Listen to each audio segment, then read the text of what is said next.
if you have a PO751 and you're going to try to change these solenoids yourself, you're going to be glad that you clicked on this video, because I'm going to show you something in here that is causing a lot of trouble when people change these solenoids. You won't want to make this mistake. You'll want to watch this video and let me show you what to look for. Also, this covers the HHR, the Cobalt, and the Malibu. This is a 2005 Malibu we're working on today, but we're going to take care of this PO751 code, get this guy shipped and right again. So watch this video. Alright guys, we got some solenoid codes pulled up on the Malibu, and here's what you got. Right there's the codes. We're going to put solenoids in this. We're going to show you how to get them put in there so that you don't make any mistakes. There's a lot of people that put these solenoids in. They make a very critical mistake when they do it, and I'm going to show you how to keep from doing that in this video. So you want to watch this if you're going to put these solenoids in. Is drop the bottom pan because the side cover sets so close to the pan that when you drop the side down and you take this cover off, you're just going to continuously leak fluid.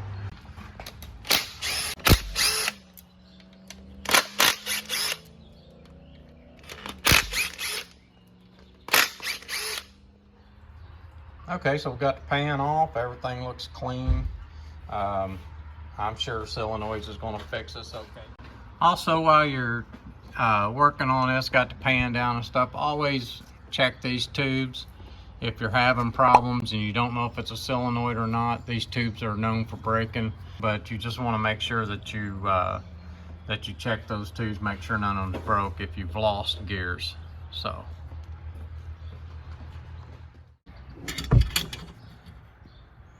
good? Yep. Alright guys, I'm going to change the solenoid out. In this transmission, we got the side cover down off of it. We're going to change out these two. We're going to change out these 4 solenoids. What I'm going to do, I'm going to unhook this solenoid. I'm going to pull it out. I'm going to put this solenoid back in, and I'm going to let you see if you see me make a mistake that will cause this car not to pull when I get done. So let's do this.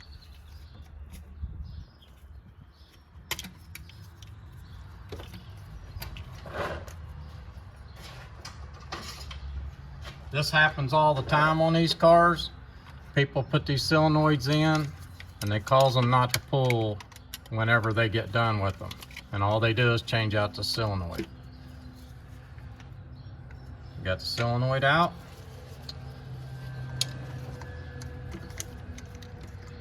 Put the new solenoid in. All right, no problem, right? If we went ahead and put this cover back on, this car wouldn't pull. It's either going to pull in low, it's going to pull in reverse, or it's not going to pull at all, just by what we did changing this solenoid. I'm going to show you all where most people make a mistake changing the solenoids on this transmission. This is Cobalt and Malibus, HHRs. This is a big problem people have with changing the solenoids on these. So let me show you what I did to cause it to not pull.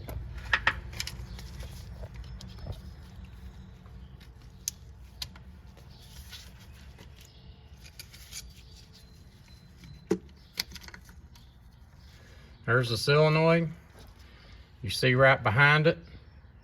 When I went to hook that solenoid up, my finger hit this and it unclipped it.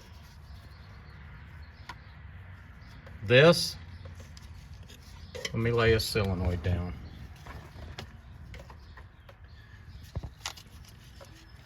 This is your manual valve. Your manual valve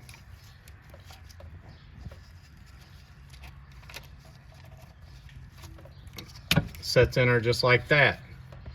When you reach up over here to get that solenoid, if you hit that manual valve like that, and you won't mean to, but you'll knock that manual valve out of operation.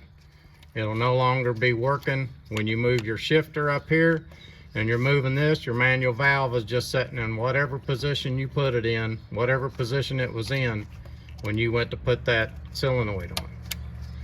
So make sure that you do not hit this manual valve before you put your cover back on. Make sure it's hooked up and everything's good on this manual valve so that you don't have that issue.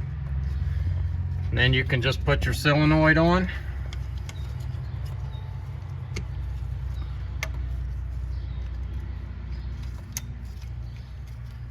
And you're good to go. Manual valve's hooked up, everything's good to go. You can roll on with it.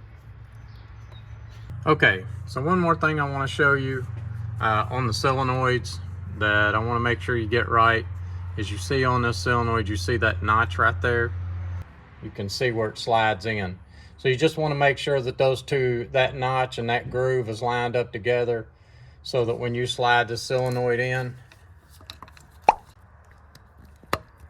it sets in there to where you cannot twist it back and forth like that. And that's what it should look like. Your connector should be hanging down once you get the solenoid in. All right, we're gonna start putting this cover back on, putting this back together. Like I said, make sure that everything that you unplug is plugged back up.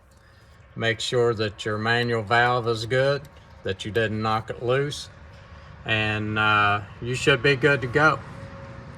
We'll get this back together and get some fluid put in it. I'm going to show you how to check the fluid. I'm going to show you all that.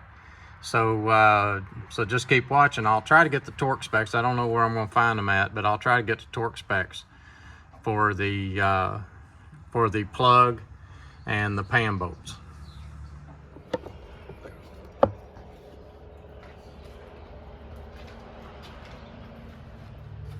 Okay, so we're going to put some fluid in this.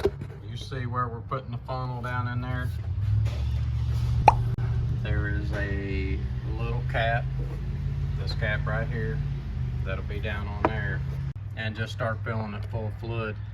Now, I'm going to show you, we're going to get up underneath it here and we're going to pull the plug out. But first, what we're doing is we're going to put 4 quarts in, and then we're going to start the vehicle up, raise it up, pull the plug out, and then add fluid from that point. So stick with us here. We'll get this fluided up and make sure we got these codes taken care of.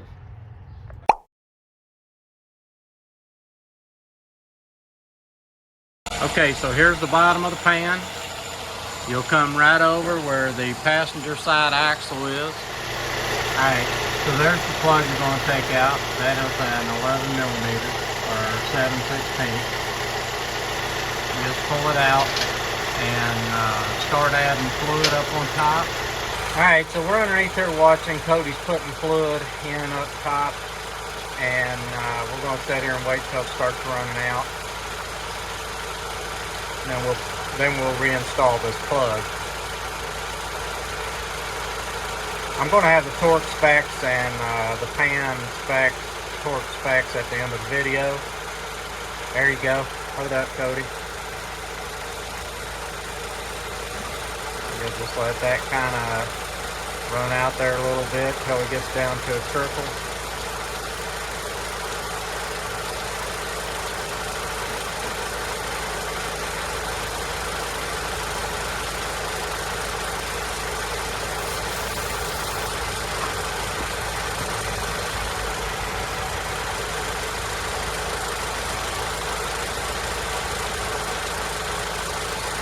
There you go. You see it's changing, the flow is changing, it's slowing down. So we're going to put the plug back in it and take it down the road, get it up to operating temperature, bring it back in and check this fluid again.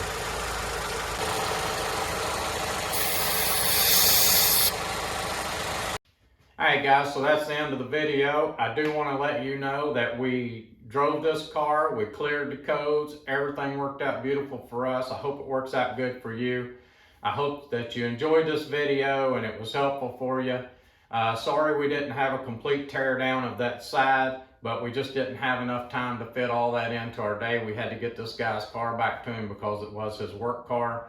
So, but I did want to cover that one area there where you could unhook that manual valve.